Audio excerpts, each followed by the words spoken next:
The darkness before sunrise has a different weight. It presses gently on the chest, like a secret that does not want to be spoken. I remember the room, still wrapped in sleep, the air cool, the walls silent, and then I felt a small hand touch my arm. Not shaking, not rough, just present, like it had been there for a long time, waiting for me to notice. I opened my eyes slowly, not knowing why my heart was already beating faster.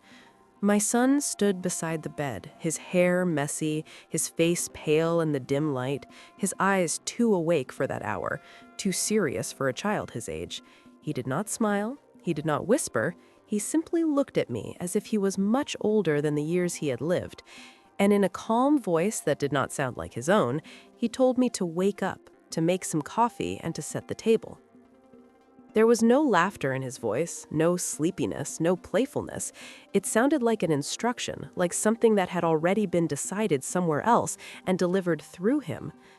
I remember sitting up slowly, the blanket falling from my shoulders, the room still quiet except for my breathing.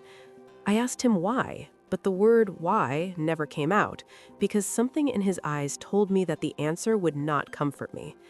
He turned and walked out of the room without looking back, his footsteps soft on the floor, and I followed him, not because I understood, but because every instinct in my body told me to listen.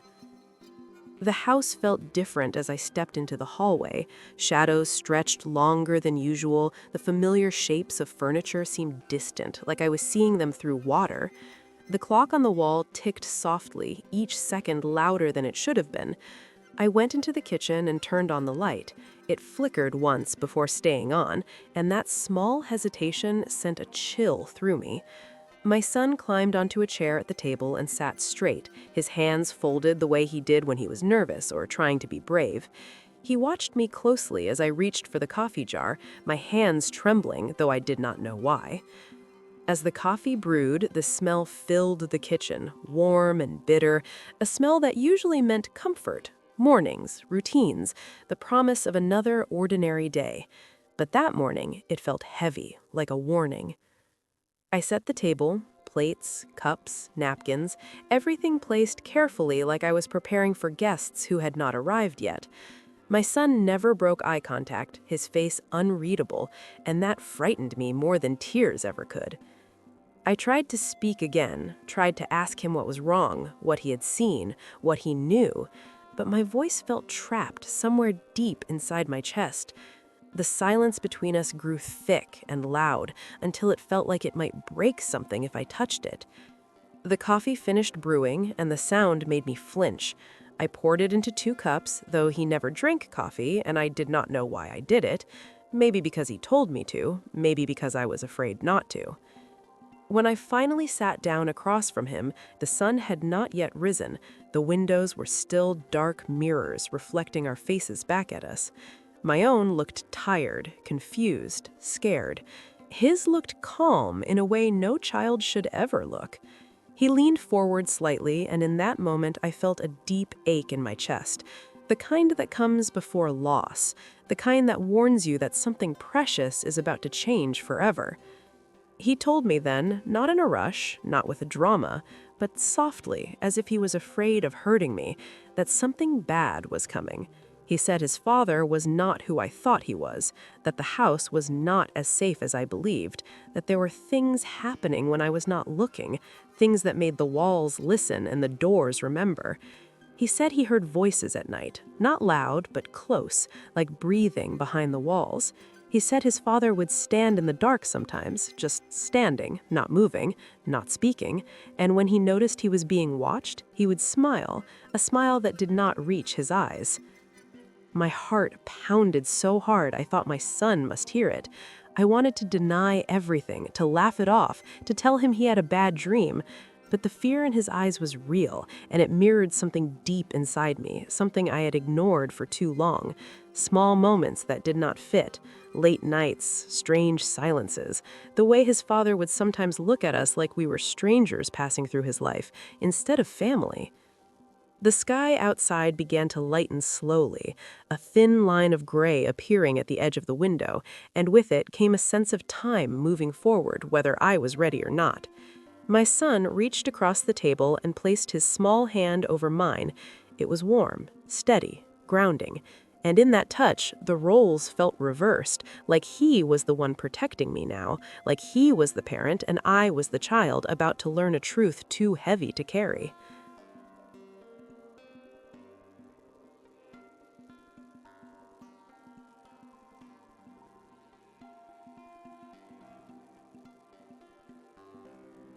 The hours after sunrise moved strangely slow, like the world outside was pretending nothing had shifted, while inside me, everything was already broken open. My son stayed close to me that morning, never leaving my side. Even when I moved from room to room, he followed silently, his small presence heavy with unspoken fear. I kept listening for sounds that did not belong. Doors that might open, footsteps that might pause behind walls. Every shadow felt alive. Every quiet moment felt like it was holding its breath, waiting. His father was still asleep, or at least I thought he was. The bedroom door remained closed, but the air around it felt thick, charged, like standing too close to exposed wires. I avoided looking at it, afraid that if I stared too long, it might open on its own. I packed a small bag without thinking. Clothes, documents, toys. My hands moved automatically, as if another version of me already knew what to take and what to leave behind. My son watched carefully, his eyes following every movement like he was memorizing this version of me, the one who finally believed him. When the door opened, it was slow, deliberate, the hinge barely making a sound, and my body froze instinctively. My son gripped my arm tightly, his nails digging into my skin. His father stepped into the hallway, smiling softly as if nothing was wrong, as if this was just another ordinary morning. He greeted us normally, asked why we were up so early, commented on the smell of coffee, his voice calm, smooth, practiced. And that terrified me more than anger ever could. I answered him, choosing words that felt safe, my heart pounding so loud I thought it might give me away. My son stayed silent, his eyes fixed on the floor, refusing to look at his father. And that did not go unnoticed. I saw the way his father's smile tightened just slightly, the way his eyes lingered on my son a second too long, something dark flickering beneath the surface, and then disappearing again. He asked what we were doing. I said I was organizing, cleaning, making plans. My voice sounded steady, even to my own ears, and that surprised me. He nodded slowly, as if considering something deeper than my words, then told us he had errands to run and would be back later. Much later, he said. He said it casually, but the relief that flooded through me felt almost painful.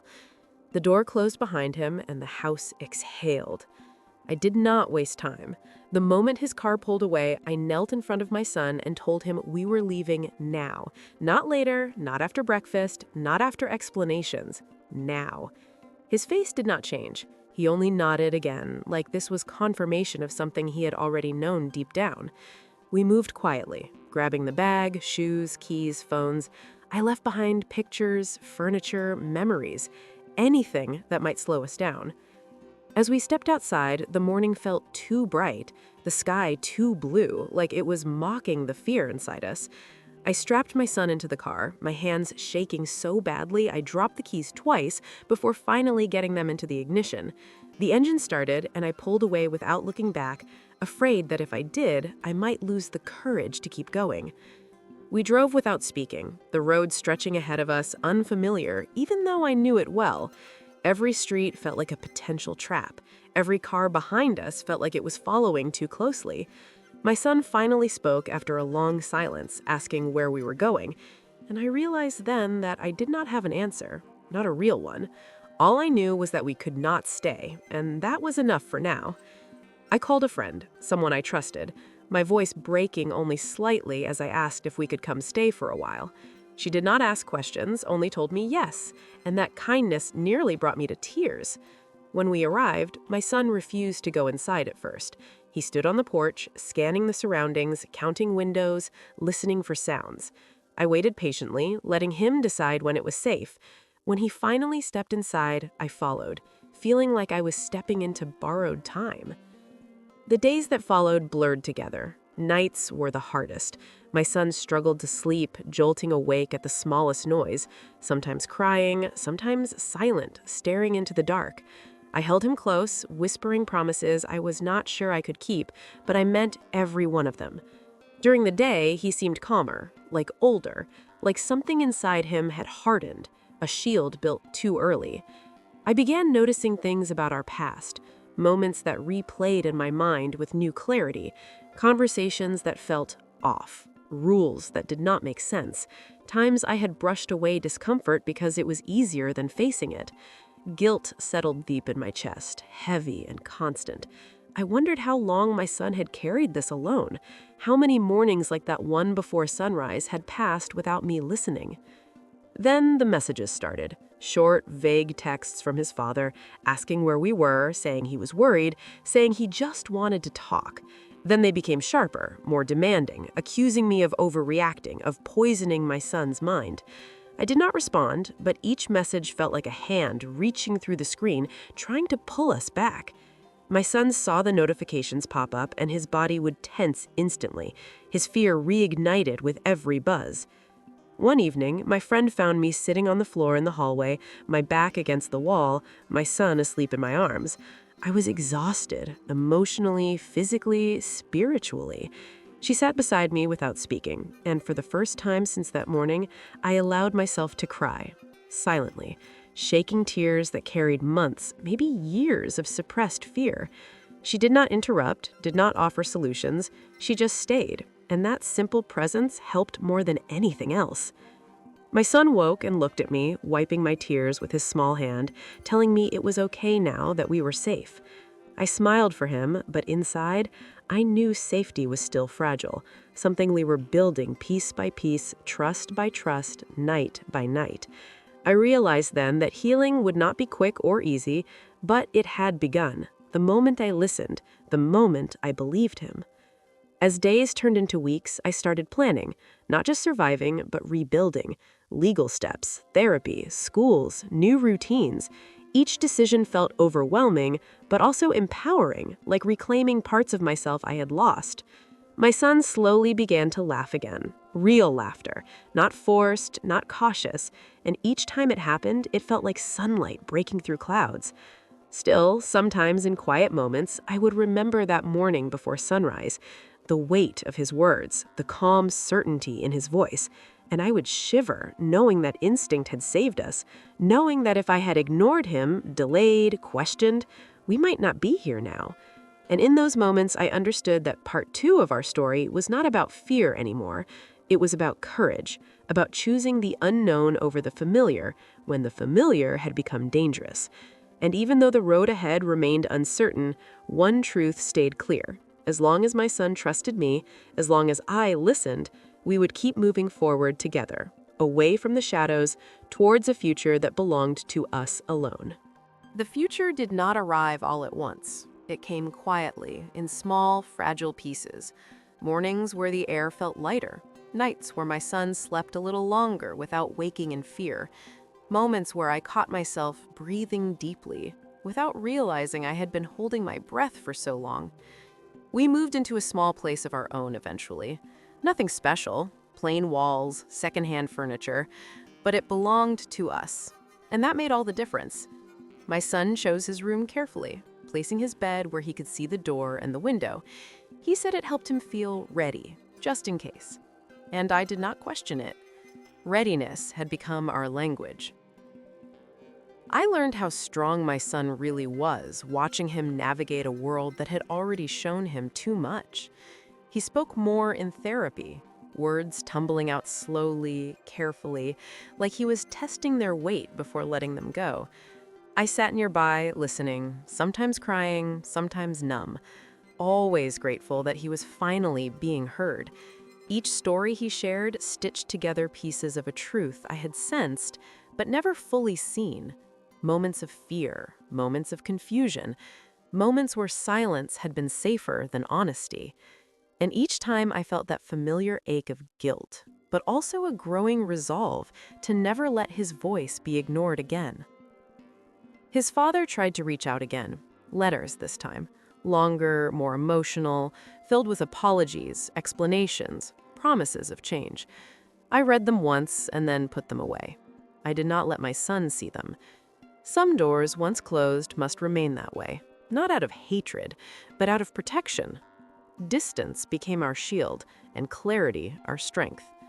I stopped asking myself if I had overreacted, because every time I saw my son smile freely, I knew I had chosen right. There were setbacks, nights when memories crept back uninvited, days when a sudden sound or a familiar scent made my son freeze. Those moments tested me. I had to learn patience in new ways, to sit with him in silence when words were too much, to hold him without trying to fix everything, to let him lead the pace of healing rather than rushing toward an imagined finish line. And slowly, he began to trust, not just me, but the world again. One afternoon, months later, he asked me if I remembered that morning before sunrise. His voice was calm, curious, no longer trembling. I told him I did, and he nodded thoughtfully. He said he was scared that day, but also sure that he had to wake me, sure that if he did not, something worse would happen. I asked him how he knew, and he shrugged, saying sometimes your heart knows things before your mind is ready to understand them. His words stayed with me, echoing long after the conversation ended. I started noticing changes in myself, too. I spoke up more, set boundaries, trusted my instincts, the way I should have all along. Fear no longer guided my decisions. Awareness did. I rebuilt friendships, rediscovered parts of myself that had gone quiet. Dreams I had buried resurfaced slowly. And for the first time in a long while, the future did not feel like something to survive, but something to shape. We created new rituals, simple ones. Movie nights, pancakes on weekends, long walks where we talked about everything and nothing. Laughter returned, not cautiously, but fully, filling rooms that once felt empty. My son grew lighter, his shoulders less tense, his eyes brighter. And each time he laughed, I felt a quiet victory, knowing that joy itself was an act of defiance against what we had escaped. There came a day when my son no longer slept with the light on. He did not announce it, did not celebrate it. I just noticed one night while checking on him, his room dark, peaceful, his breathing steady. I stood there longer than necessary, tears sliding down my face silently. That small change felt monumental, proof that healing had taken root deeper than I realized. Years would pass, and the memory of that morning before sunrise would soften, but never disappear. It became a marker, a dividing line between who we were and who we became. My son grew older, wiser, compassionate in ways that surprised people who did not know his story. He carried empathy like a quiet strength, understanding pain without being defined by it. And I watched him with pride mixed with awe, knowing that courage had lived inside him long before I ever recognized it. Sometimes, late at night, when the house was quiet and the world felt still, I would make coffee and sit at the table alone. The same simple act transformed by memory, no longer filled with dread, but with gratitude. Gratitude for listening, for believing, for acting when it mattered most. The table that once felt like the beginning of an ending now felt like the foundation of a new beginning. We realized then that that morning was not just a warning, it was a gift, a chance to change our path before it was too late. My son had trusted me with the truth, and in doing so, he had saved us both. And that knowledge humbled me deeply, reminding me that strength does not always look loud or forceful. Sometimes it looks like a child standing beside a bed before sunrise, asking for coffee and a set table, because his heart knows that something must change. Our story did not end with fear. It continued with resilience, with love rebuilt stronger and more honest than before. And though scars remained, they no longer defined us. They reminded us of how far we had come together, hand in hand, choosing light every single day. The world outside moved on as if nothing had happened, yet for us, everything had changed forever.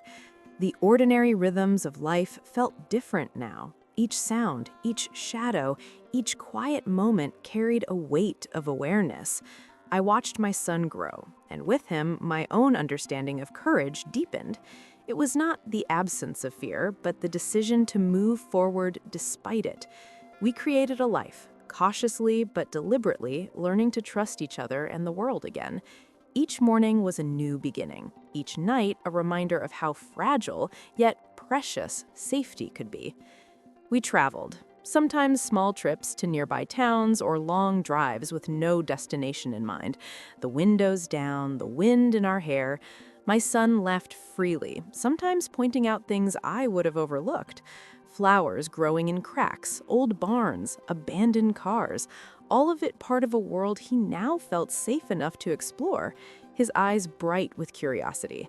I realized how long it had been since I had allowed myself to see the world that way, and it felt like reclaiming pieces of my own lost childhood alongside his. There were still reminders of the past, shadows that lingered in quiet corners. I saw them and acknowledged them, teaching my son to recognize fear without letting it rule him. We spoke often about instincts, about listening to the small voice inside that warns us when something is wrong.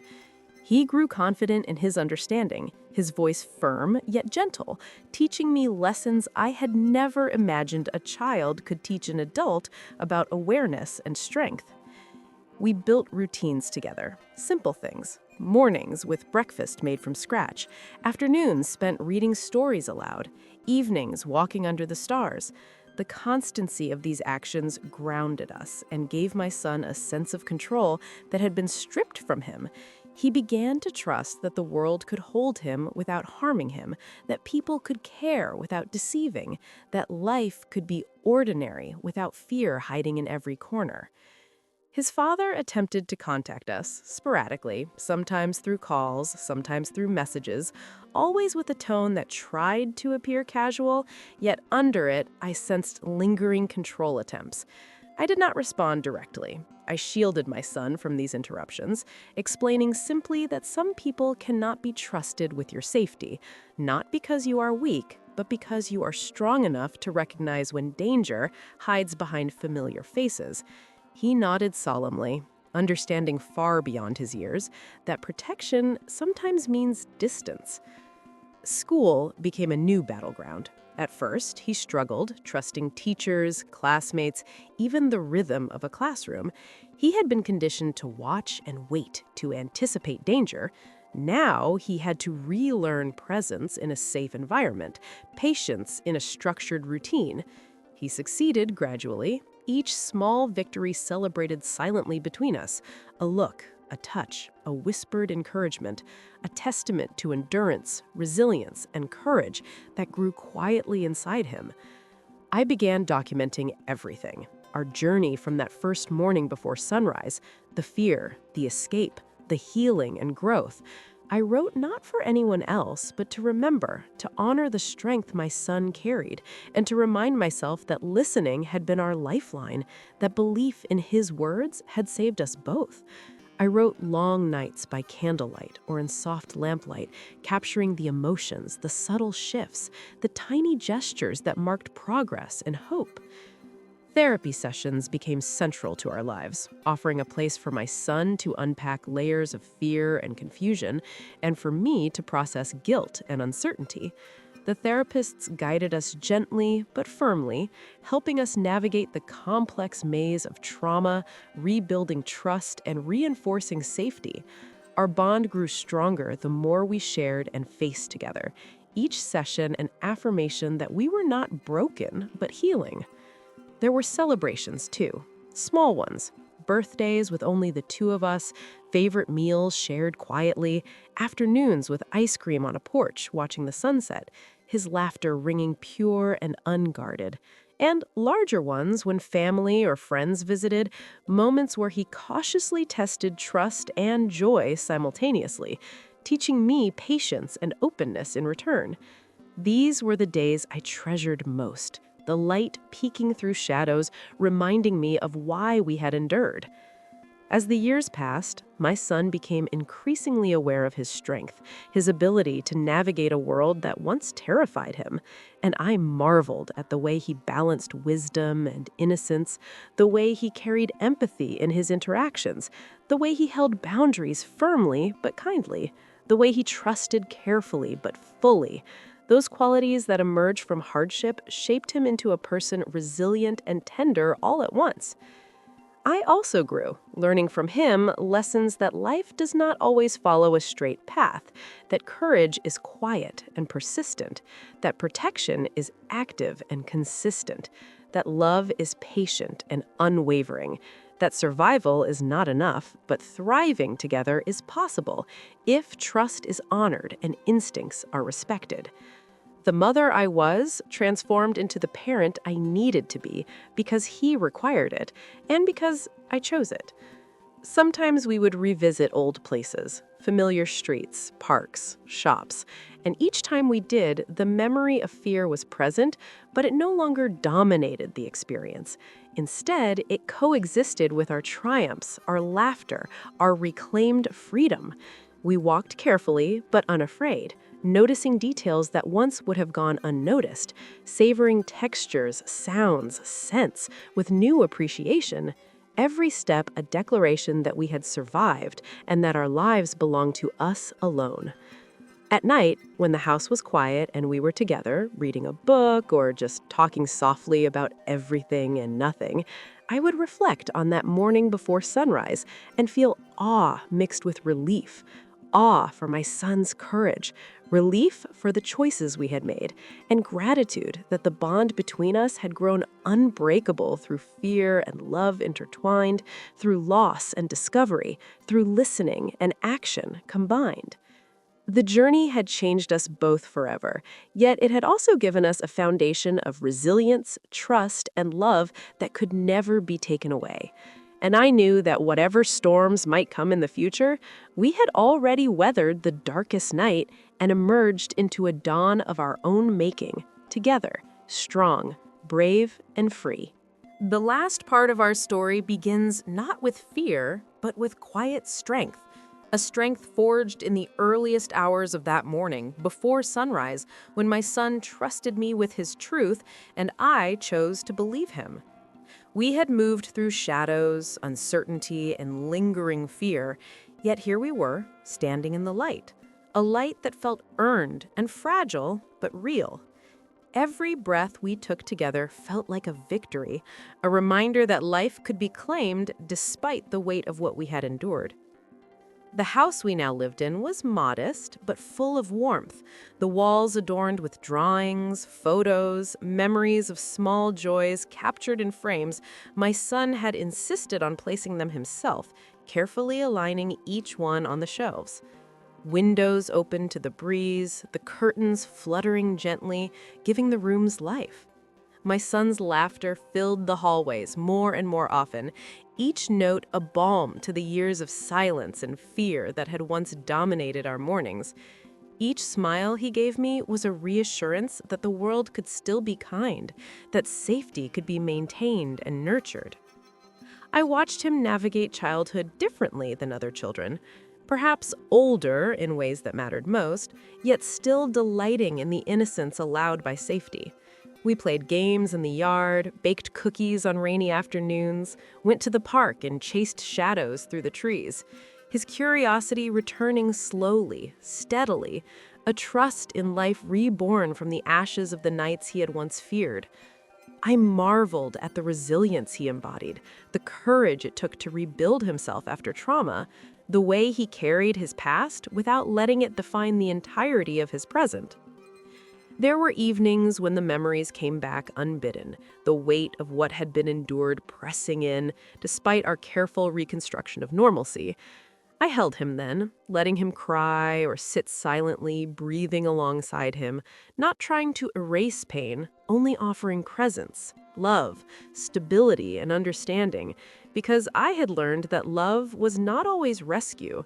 Sometimes it was bearing witness, quietly, steadfastly, until the storm passed and the calm could be felt again. As he grew older, he began to articulate his experiences with clarity. I listened as he described his fears, triumphs, hopes, and his vision for a life unbound by what had once controlled him. His voice was measured, deliberate, compassionate, and insightful, far beyond what I expected from a child. His voice steady, a testament to the healing he had undertaken, to the strength he had claimed within himself. I learned from him as much as he learned from me, our bond now mutual, a foundation of trust, not born from convenience, but forged in survival. We celebrated milestones cautiously and joyfully, birthdays, holidays, first achievements, each one a reminder that ordinary life could be extraordinary when safety and love were present. My son began to thrive socially, academically, emotionally, and I realized that the fears of the past, while never completely absent, had been transformed into guides, reminding him what to protect, what to value, what to nurture within himself. And in those moments, I saw not only the child I had saved, but the remarkable young person he had become. In quiet moments of reflection, I recognized how much listening had changed everything, how one morning before sunrise had altered the course of our lives, how belief and action had preserved both our lives and our bond. The memories of fear remained, but were no longer anchors. They were teachers, reminders of vigilance and courage and gratitude for every ordinary morning where we woke safely together in a world that felt full of possibility rather than threat. I knew then that the story would continue. It would evolve with years passing, experiences unfolding, challenges emerging, and triumphs arriving, yet the foundation was secure. Trust, courage, love, resilience, and unwavering belief that even the smallest voice, when heard, could save lives, could transform destinies, could create new beginnings. And I carried that truth with me every day. Finally, my son and I sat together one evening watching the sunset through the wide window of our modest home, his hand resting in mine, the sky painted in colors of hope and renewal. I whispered quietly that I was proud of him, that he had changed our world, and in return, he smiled. That smile that had survived fear, that had grown with courage, that carried innocence and strength. Side by side, we sat in silence, letting the light settle around us, knowing that we had endured, we had listened, we had believed, and we had created a life of our own choosing, a life of safety, a life of love, a life that began on a morning before sunrise and continued endlessly beyond it. If you enjoyed this story, make sure to hit that subscribe button. Every single subscription motivates me to bring you even more exciting and dramatic HOA stories. And don't forget to tap the bell icon so you never miss a new upload. I'll see you in the next story, where justice gets even more satisfying.